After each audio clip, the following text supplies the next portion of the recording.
Who is Allah? An introductory guide to the Islamic concept of God. Would it surprise you to learn that the name of your creator, Allah, is not exclusive to Islam? What if you discovered that the other two major Abrahamic religions also recognize the name Allah, and that he is not simply the God of Muslims or the God of Arabs? In this chapter, we will explore key questions such as who is Allah subhanahu wa ta'ala, and is Allah subhanahu wa ta'ala God?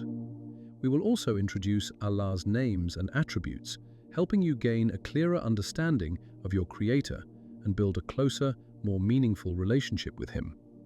Allah is the unique Arabic name for the one true God, a name He has chosen for Himself. Allah is the one and only, the absolute and eternal Creator of the heavens and the earth. Allah is central to Islamic belief as the Creator of all. In Arabic, Ilah is the closest term to God, but it carries a more precise and comprehensive meaning. The term Ilah refers to the one who is. Worshipped alone through all forms of worship, inward and outward. Loved with the highest and most complete form of love. Feared with reverence and hoped in with reliance. Called upon in times of need, hardship and distress. Obeyed in what He commands and avoided in what He forbids. Relied upon entirely with trust and dependence of the heart. True worship combines utmost love with utmost humility and submission. The human heart is naturally inclined toward devotion to its Creator, seeking Him alone as its ultimate refuge and purpose. Anything that is worshipped besides Allah is called an ilah in a false sense, but only Allah is the true ilah, the one who alone has the right to be worshipped.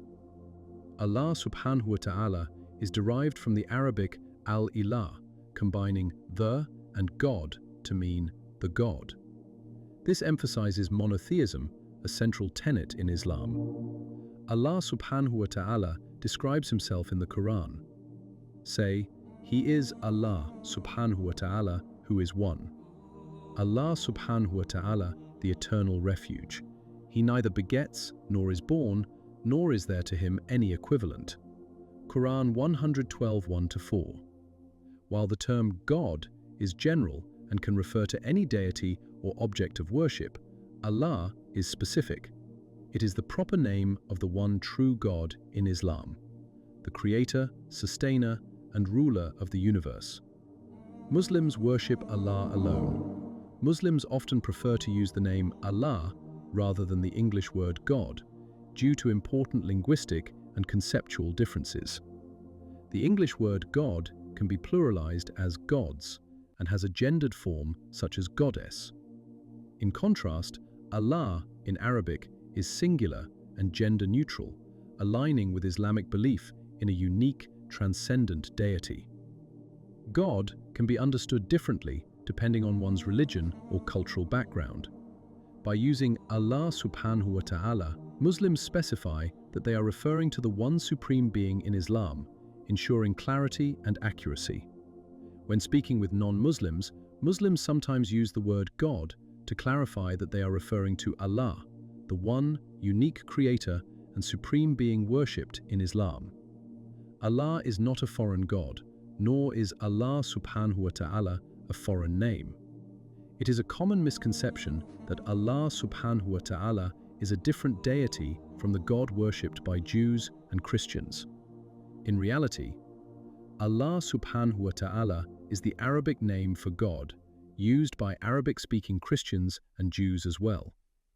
Muslims, Christians, and Jews refer to the same Creator, although their theological understandings of Him differ. If you read an Arabic translation of the Bible, you will see the word Allah used in place of God.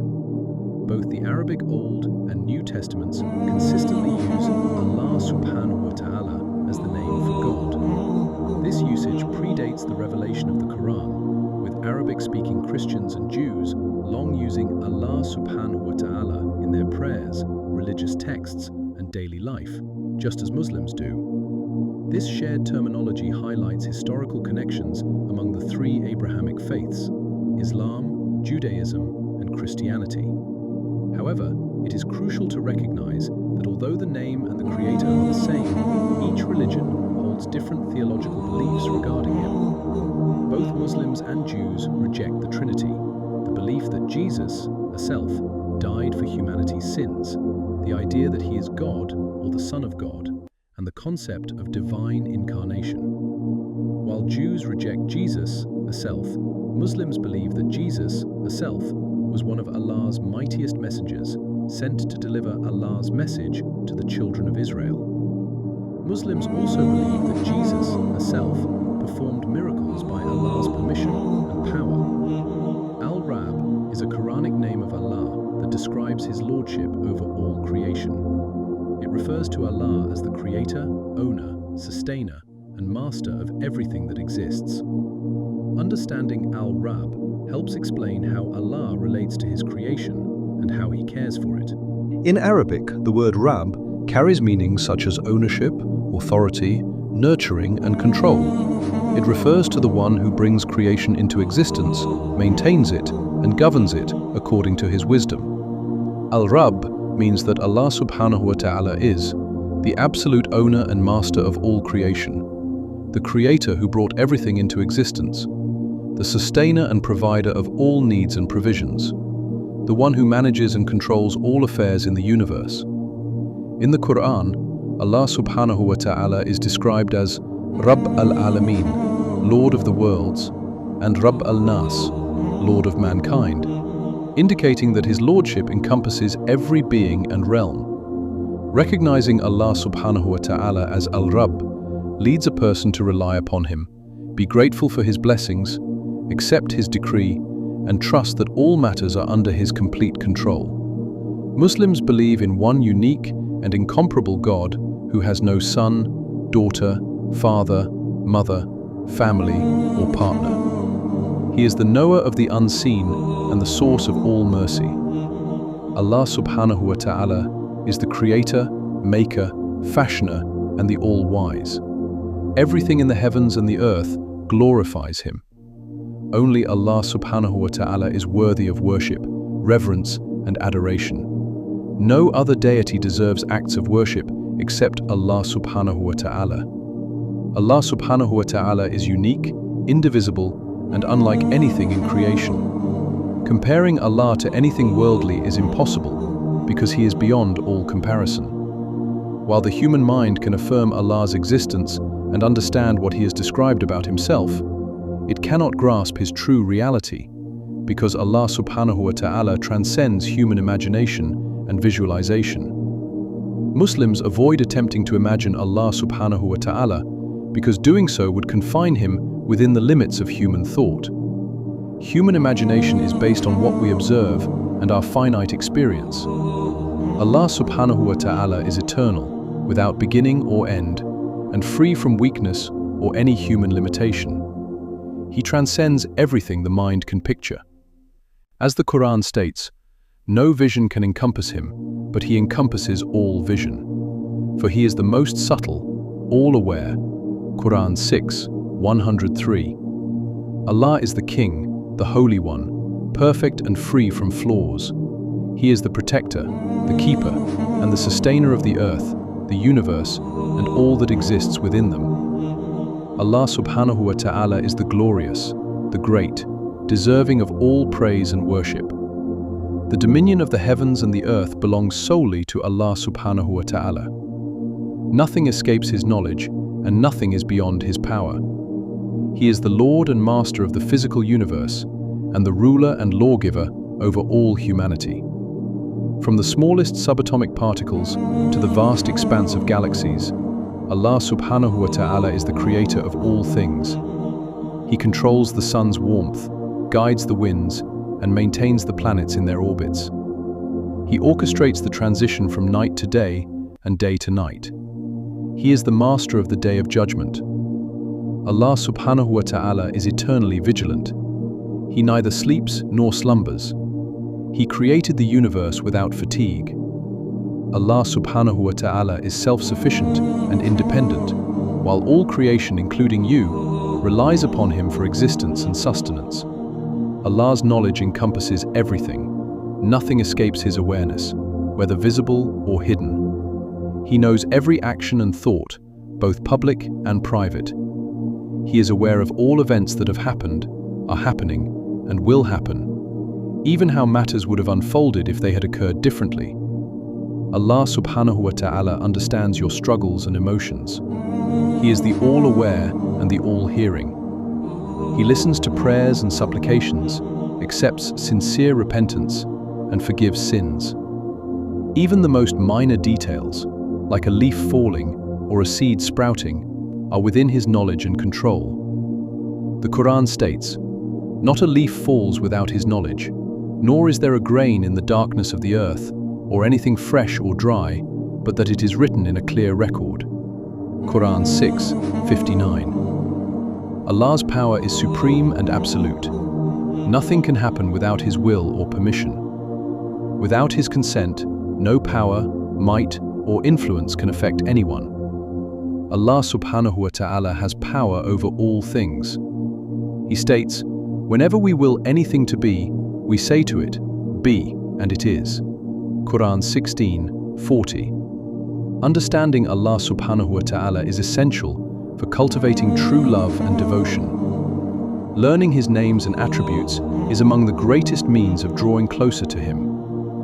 Allah subhanahu wa ta'ala has revealed Himself through magnificent names and perfect attributes, unique and incomparable to human qualities. While Allah subhanahu wa ta'ala possesses countless names, 99 special names, commonly referred to as Asma al-Husna, the most beautiful names, are widely mentioned in Islamic teaching and remembrance, reflecting facets of Allah's perfection and inspiring deeper faith. Unlike human attributes, which are acquired and temporary, Allah's attributes are eternal and everlasting. Since Allah has no beginning nor end, His attributes are perfect and without limit. He has always possessed His attributes and will always possess them. He never loses them. For example, He has always been and will always be all-hearing. Allah subhanahu wa ta'ala encourages you to learn His names, to deepen your understanding and draw closer to Him. How can a person truly love, worship, fear, and trust Allah subhanahu wa ta'ala without knowing what He has revealed of His names and attributes? When you reflect upon Allah's majesty, humility naturally increases. You are encouraged to study His names and attributes and to invoke Him by them in worship. Allah subhanahu wa ta'ala says, "And to Allah subhanahu wa ta'ala belong the best names, so invoke Him by them." Quran 7:180. You are encouraged to learn Allah's names and attributes to deepen your understanding of Him, increase your reverence and awe for His majesty, inspire more sincere worship, call upon Allah subhanahu wa ta'ala in supplication, dua, using His names, strengthen your connection with Him. Allah subhanahu wa ta'ala is not confined by time, space, or physical dimensions, nor is He part of His creation. He is near to those who believe in Him and answers their calls. When it is said that Allah subhanahu wa ta'ala is near or with His servants, this does not mean that He dwells among them. Instead, His withness is affirmed in a manner befitting His majesty. Nothing is hidden from His knowledge, and He is fully aware of all things, as stated in the Quran. Indeed, Allah subhanahu wa ta'ala knows all the unseen aspects of the heavens and the earth. Verily, He has full knowledge of what is within the hearts of men. Quran 35:38. Allah is ever near. He sees and knows every detail of His creation. He hears every spoken word and knows even the most secret thoughts. Allah subhanahu wa ta'ala knows our dreams, secrets, desires, and wishes. Nothing is concealed from Him. We created man, and we know what his soul whispers to him. We are closer to Him than his jugular vein. Quran 50:16. Allah does not need you or your prayers. He is all-powerful and self-sufficient, requiring nothing from His creation. Allah is perfect in every way, while you depend entirely upon Him. He commands worship, not because He needs it, but because it benefits you. You rely on Allah's guidance in every aspect of life. When you recognize the majesty of your Creator, awe and humility deepen. Rejecting Allah the Exalted and his guidance is like a patient refusing a doctor's medicine, an irrational and harmful decision. Some people mistakenly perceive God in Islam as harsh, stern, and unloving, demanding obedience without compassion. This perception is not accurate. Allah subhanahu wa ta'ala is all-loving, as reflected in one of his names, Al-Wadud, the most loving. The Quran frequently emphasizes Allah's love, mentioning his love for the righteous, charitable, steadfast, just, and benevolent, along with those who trust him, purify themselves, and fulfill their obligations. The universe and everything within it testifies to Allah's love for his creation. His love is seen in the variety of foods, the beauty of nature, the sun, the moon, the stars, family, offspring, and countless other blessings. Every sight, sound, taste, touch, and smell is a blessing from our loving Creator. Allah's mercy is vast. Allah the Exalted is also all-just, and evildoers and sinners will be held accountable. As a holy, righteous, and fair judge, he does not allow evil to exist without consequence. His justice requires that wrongdoing be addressed. Although Allah subhanahu wa ta'ala answers to no one, he has promised justice and fairness, and he prohibits injustice against the innocent. Unlike Christianity, Islam does not teach original sin. Every human being is born pure and is judged according to intentions, words, and deeds. Allah, the absolute judge and legislator, distinguishes right from wrong. His mercy surpasses even a mother's love for her child, and he is far removed from injustice and tyranny, acting with perfect wisdom in all decrees. Knowledge of Allah subhanahu wa ta'ala is the cornerstone of Islamic faith. The journey to know him, strengthen your connection with him, and increase your iman, faith, is a lifelong pursuit of spiritual growth and discovery. This path is deeply fulfilling and immensely rewarding. If this video helped you better understand Islam or brought clarity to your search for truth, I invite you to subscribe for more thoughtful, authentic content exploring Islamic beliefs, purpose, and guidance. This chapter is part of my book, The Sacred Path to Islam, where these topics are explored in greater depth. The book is available on Amazon and major online retailers. May your journey toward understanding and closeness to Allah continue.